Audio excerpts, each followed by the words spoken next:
Good afternoon, everyone. Welcome to the Wyndham Garden Hotel here for the September 22nd meeting of the Rotary Club of Gainesville. My name is Tom Collette, your Sergeant at Arms. As we get underway today, just a couple reminders. Please silence your cell phones. And if you're watching this after the fact on YouTube, we ask that you please register your participation by sending an email to info@rotarygainesville.org. Again, welcome. To begin this afternoon, as we always do at our meeting, we have song and Pledge of Allegiance. And to lead us in that endeavor today, please welcome to our podium, Pete and Wall.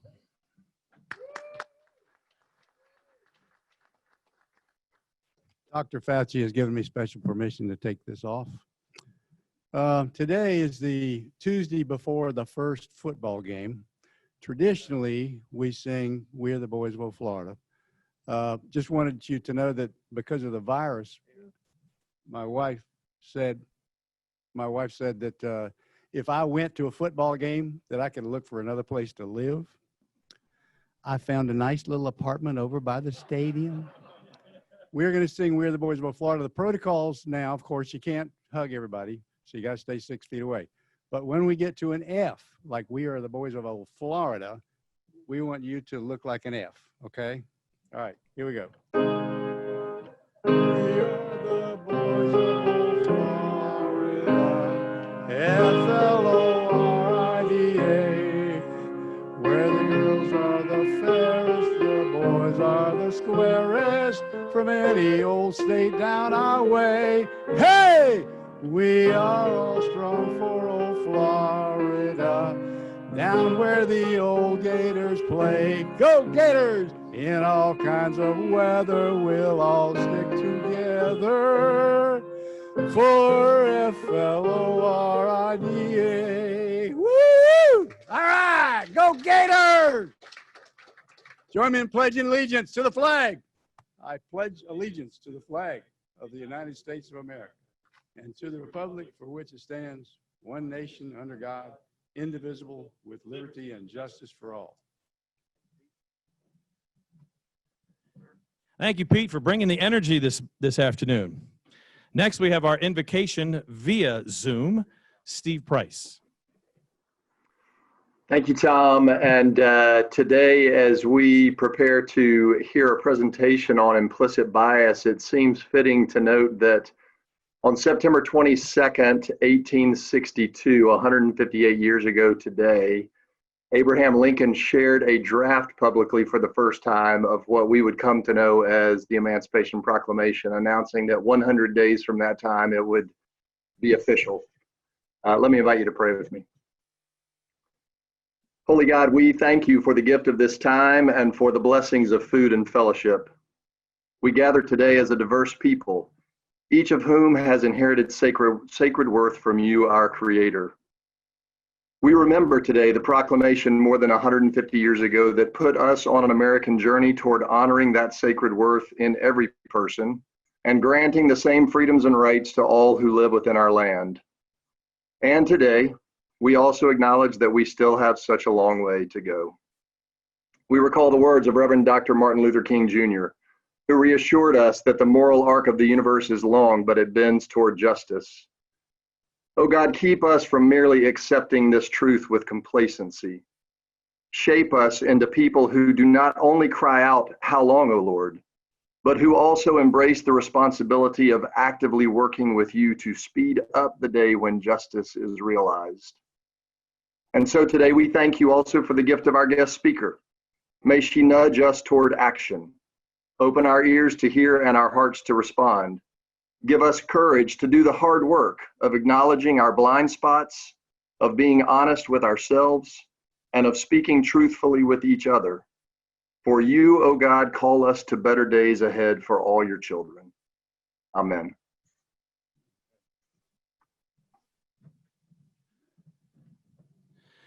Thank you very much, Steve. For those of you here at the Wyndham Hotel, you may be seated. Unless you have a guest with you today. Anybody with a guest today? Okay.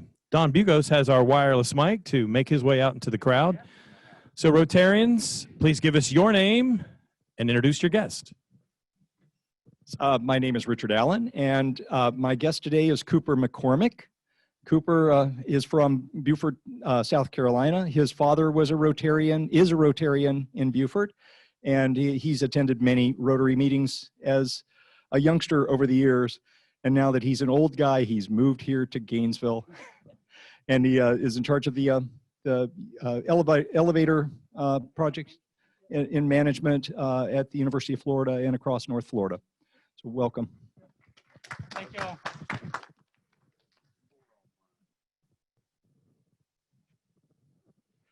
Good afternoon, Rotarians. My name is Ian Fletcher, and my guest today is Tiffany William Prose. She's the All Things Event Director Extraordinaire for the Greater Gainesville Chamber, and she has a very creative mind that never turns off. So welcome, Tiffany.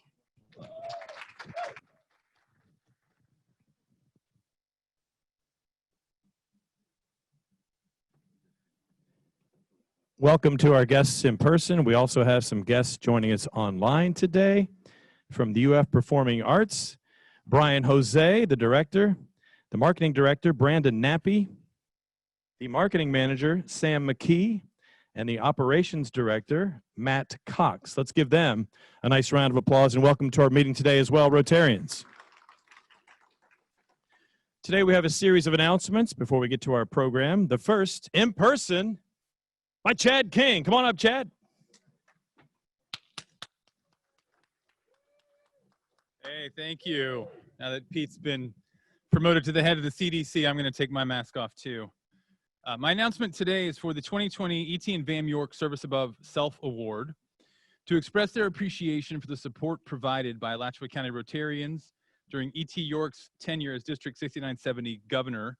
The late Dr. E.T. York and his wife VAM provided an endowment to fund in perpetuity the Rotary Club of Gainesville Service Above Self Award.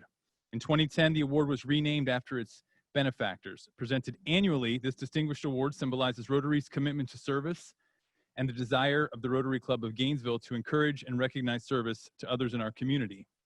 The award takes its name from the Rotary motto, service above self. The recipient will be an individual or organization from the Gainesville-Alachua County area that has rendered outstanding, dedicated, and unselfish service to enhance the quality of life of the citizens and youth of our area. The award is based on achievement during any appropriate time span, whether that's a year or a lifetime. The award may be made in the memory of an individual as well. The award itself is a $1,000 gift to the Rotary Foundation for support of international scholars in honor of the recipient. Designation of the recipient as a Paul Harris Fellow of the Rotary Foundation. A special plaque is presented to the recipient with the name and date of the recognition, and the inscription of the recipient's name on a permanent plaque containing names of all previous recipients is prominently displayed at the Gainesville Airport Terminal. We are looking for nominations for this award. The deadline for accepting nominations is Sunday, November 1st, 2020. If you have someone you would like to nominate or an organization, please email Matthew, me, or Tom. Thank you.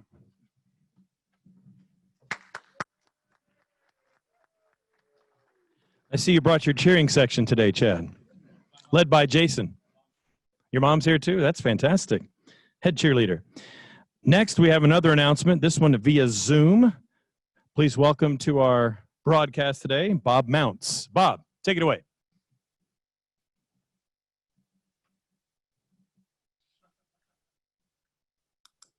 All right, unmuted. Not to be outdone, I'm here this afternoon to announce the 2021 process for nominating for the Rotary Club of Gainesville's Ethics in Business Award, which is quite distinct from the Service Above Self Award we just heard from Chad.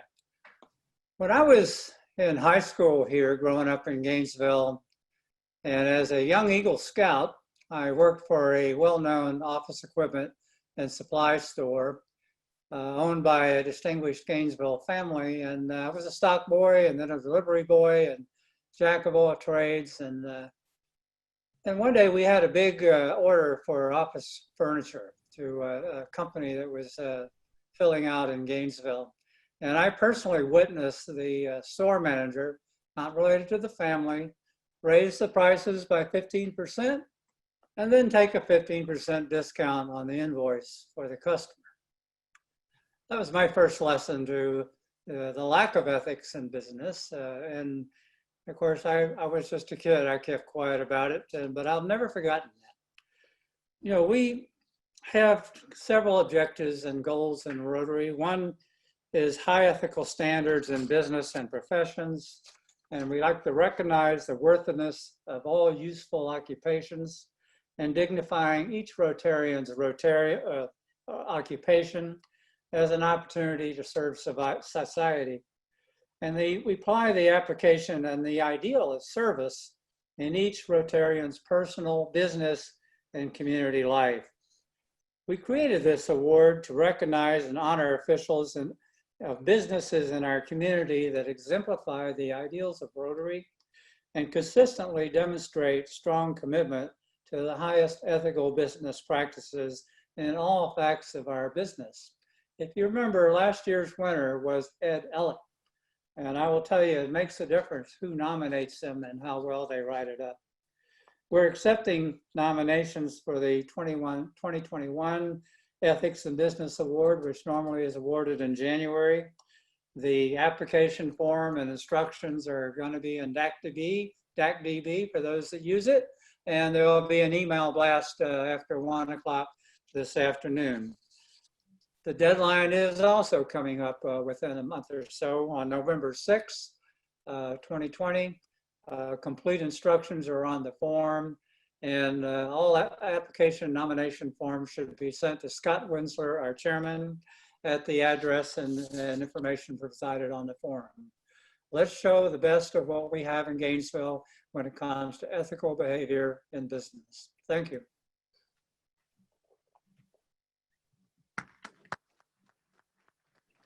I got a clap too. Thank you, Bob. We appreciate it. Our last announcement today will elevate the look of our Zoom broadcast. Please welcome, via Zoom, Deborah Newell.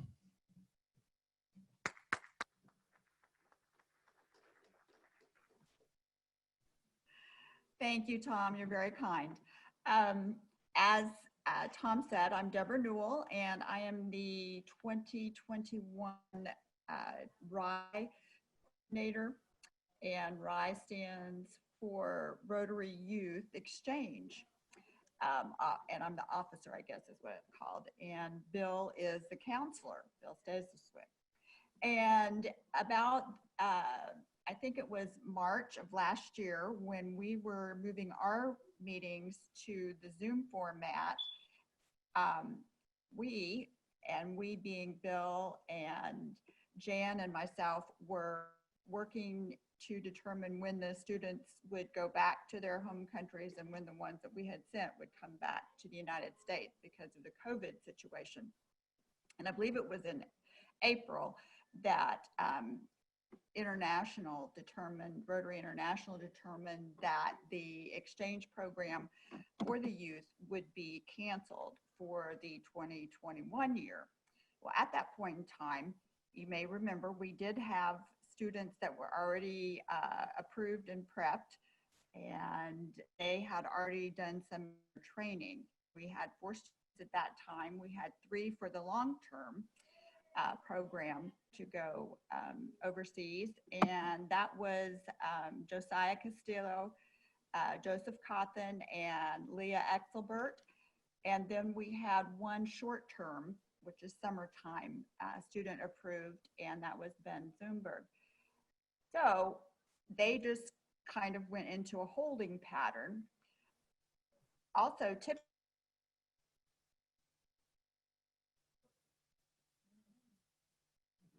that have come from another country, they would be sitting there with us in the Wyndham and having lunch, and you would be getting to know them, but that's not the case.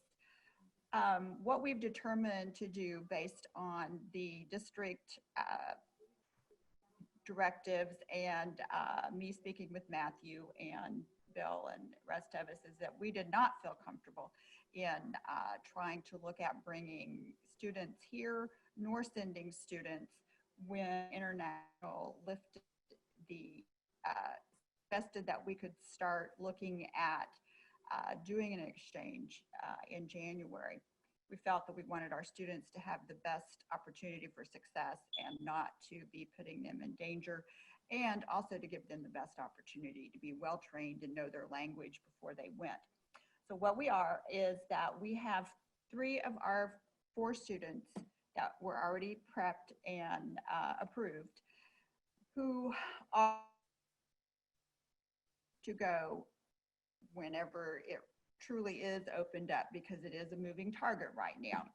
And we may do a soft recruiting for 1 or 2 backup students.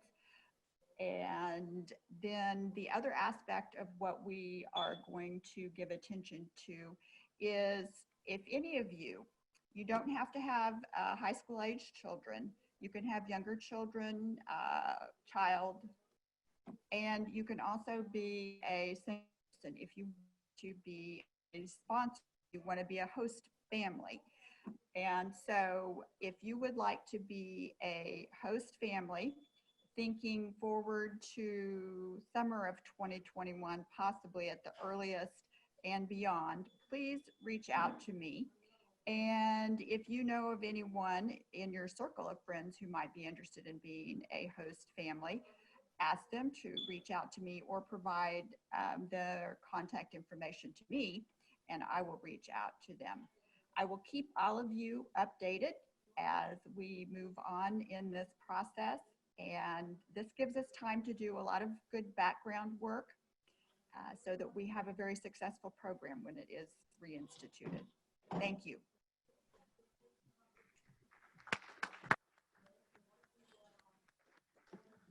Thank you, Deborah. Next, we have your president to make his way to the podium. Please join me in welcoming Matthew Brady. Thank you, thank you. If I counted correctly, which I probably should not be trusted with that, exactly. 37 live. I'll do a recount here shortly. 37 live, about 57 online right now. So we're bumping 100. Maybe when I check it here in a few minutes, we'll be hit that 100 mark. So before we get started, I am going to ask newer member, Mr. Guy Joplin, to make his way forward. And where I'm going to ask Joe to turn the mic over to Danny Gillian to introduce today's craft talk. Can y'all hear me? Yeah. It's my privilege to introduce Guy to the Rotary family. Guy actually has some history with he is actually the, I think, cousin or nephew of John Joplin in our club. So he's got some history and long, I think he said his grandfather was a Rotarian, those kind of things. But as I said, when I introduced him to membership, he is, I met him when I talked him into joining our board at the YMCA a couple of years ago. Guy's the VP of Finance or VP of Commercial Lending at Ameris Bank. Since joining the board at the YMCA, he really rolled up his sleeves and got involved, and actually is now currently serving as the president of the YMCA board. So he's the kind of person I think we would want as a Rotarian, and excited to welcome him to the Rotary family.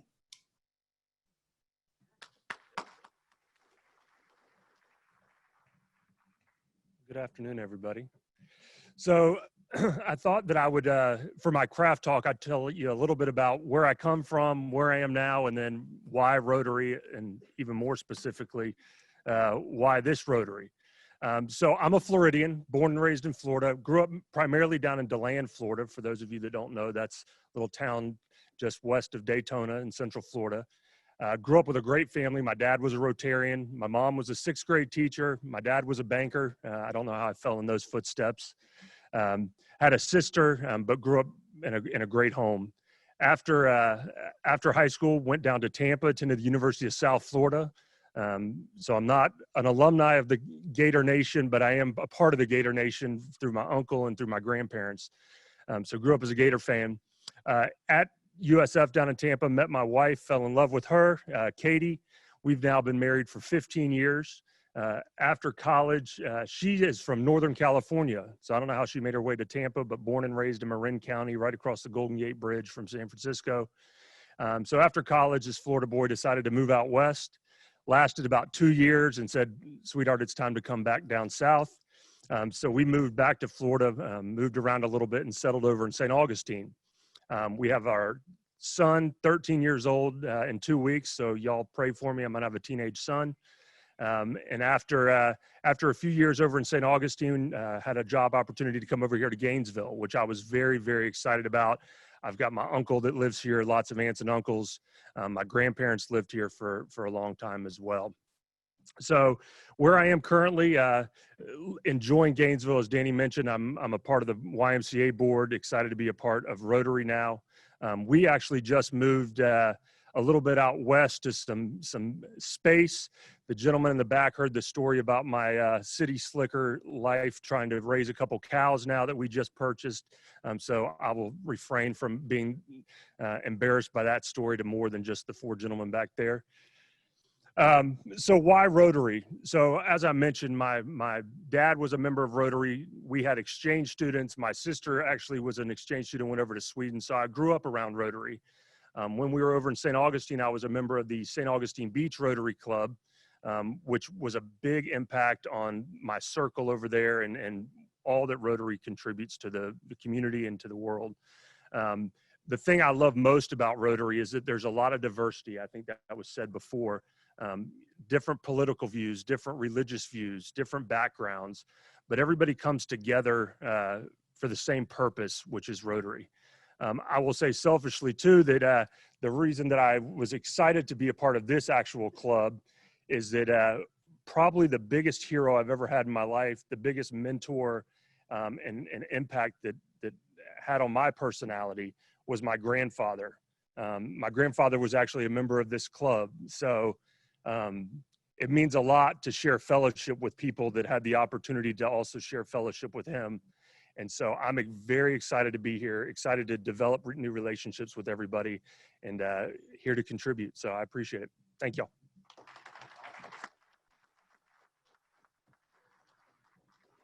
Awesome craft talk, Guy. Great story. From the very first time I spoke to you, I understood your passion and desire to be a part of the club. And I know that you will do great things, and we are very honored to have you as part of the club. I'm going to give you your Rotary plaque and a coin for the 4-way test so that you can have for your office or to travel about. And again, welcome to the club, and so very happy to have you.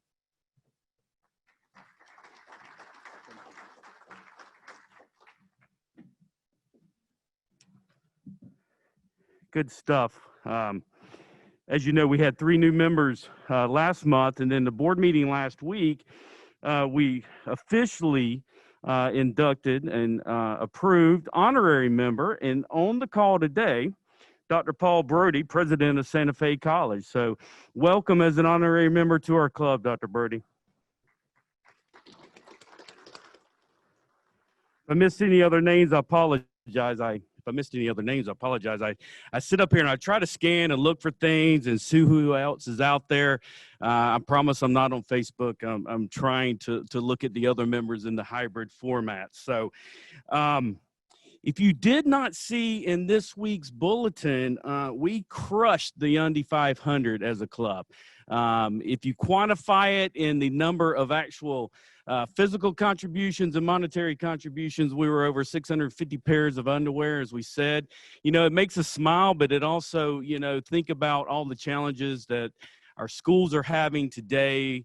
And this is just one less thing that they have to worry about, because things come up and it helps those medical teams and personnel very much in the schools. So for all that did help this year and in prior years, thank you so much, and especially to Helen, Linda, and Jenny for helping organize that, and our friend Kelly Costomo over at the school board. So we missed a quarter of fellowships, understandably, right, for the various reasons, or for the singular and ever-present reason of COVID. But we think we have found a fellowship coming up. An email is going to go out about 1 o'clock with the details on it, but it's going to be at the Hatchaberry. You're going to have a chance to throw an axe, okay? not at one another, but a target. So details will be in that email about an opportunity to sign up. I've been talking to the venue and the owner about how we can make it, they're following guidelines and how we can make this a safe fellowship. So look for that email. You all know me. You know that I love fellowship opportunities, and I believe that's how you best have the opportunity to get to know your fellow Rotarians. So we've run a little bit long, so without further ado, I'm going to ask Ms. Jenny Van Hart if she will introduce today's speaker. Thank you.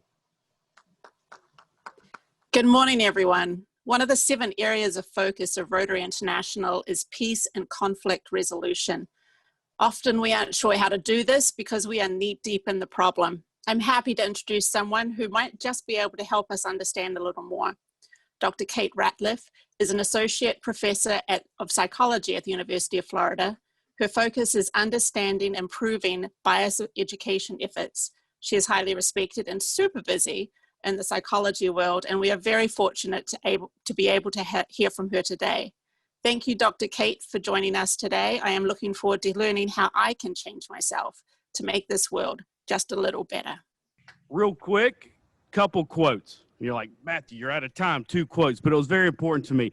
Number 1, peace is not absent of conflict. It is the ability to handle conflict by peaceful means. Former President Ronald Reagan.